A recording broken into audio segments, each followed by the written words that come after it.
ঘরটাকে সবসময় এক লুকে দেখতে ভালো লাগে না, মন চাই এক এক সময় এক এক লুক দিই, চাইলেও সম্ভব হয়ে ওঠে না।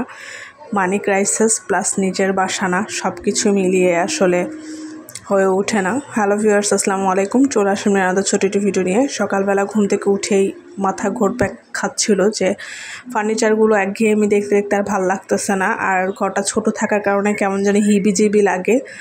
তো একটু চা করে নিলাম। চা খাইতে খাইতে চলে আসছি, চিন্তা ভাবনা করতেছিলাম যে কোথাকার জিনিসটা কোথায় নেওয়া যায়। মনে হচ্ছিল ওভেন র্যাকটা সামনের দিকে নিলে ভালো হবে। এক কোনায় পড়ে থাকার ফলে পরিষ্কারও হয় না, আর ঘরটা খুব হিবিজিবি লাগে। তো এই তো ওভেন র্যাকটা মাঝখানে নিয়ে নিয়েছি, শোকেসটা ওভেন র্যাকের জায়গায় দিয়ে দিয়েছি। দেওয়ার পরে কত পরিমাণে ময়লা দেখতেই পাচ্ছেন। তো সব কিছু ক্লিন করে নিচ্ছিলাম, আর ওভেন র্যাকের নিচেরটা গুছাবো করে গুছানোই হচ্ছে না। শোকেসটাও পরিষ্কার করা লাগবে।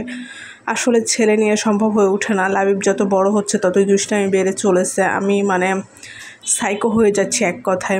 মাথার সমস্যা অলরেডি আমার মনে হয় হয়েই গিয়েছে। জানি না সুস্থ থাকতে পারবো কতদিন।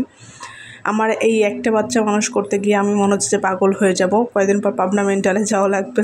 যাই হোক, আমি এই তো র্যাক গুছাইতে গিয়ে বারবার এলোমেলো করতেছিলাম। তো ফাইনালি গুছিয়ে নিয়েছি, তারপর সব কিছু ক্লিন করেছি। ওভেনটা নামায় ক্লিন করে নিচ্ছিলাম। সাদা ওভেন নেওয়ার পরে এই একটা ঝামেলা, ওভেনটা প্রচুর পরিমাণে নোংরা হয়, আর প্রতিদিন নামায় পরিষ্কার করাও ঝামেলা। ডাইনিং রুমটা গুছিয়ে চলে আসি ঘরে ফ্যান পরিষ্কার করার জন্য। বেশ 2-3 দিন ধরে স্যারকে ফ্যান পরিষ্কার করতে বলি, স্যার গায়ে লাগায় না। এই নিয়ে একটা তুমুল ঝগড়া হয় আমাদের মাঝে। 5 বছর যাবত আমি ফ্যানটা আমার দায়িত্বেই, ফ্যানগুলো আমাকেই মুছতে হয়, সে কখনোই মুছে না। পুরুষ মানুষ, তার তো কোনো কষ্ট হয় না, কষ্ট যত আমার।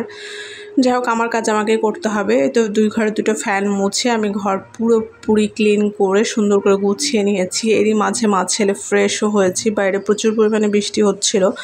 ভাবতেছিলাম একটু ছাদে যাব, কিন্তু ওই যে ভাত চুলায় ছিল দেখে বৃষ্টিতে ভিজতে পারিনি। গতকাল বৃষ্টিতে ভিজেছি। আর ডাইনিংটা এখন গুছানোর পর আমার কাছে বেশ ভালো লাগতেছিল। তবে চেষ্টা করব একটু নতুন লুক দেওয়ার জন্য, সেটা আপনাদের সাথে অবশ্যই শেয়ার করব।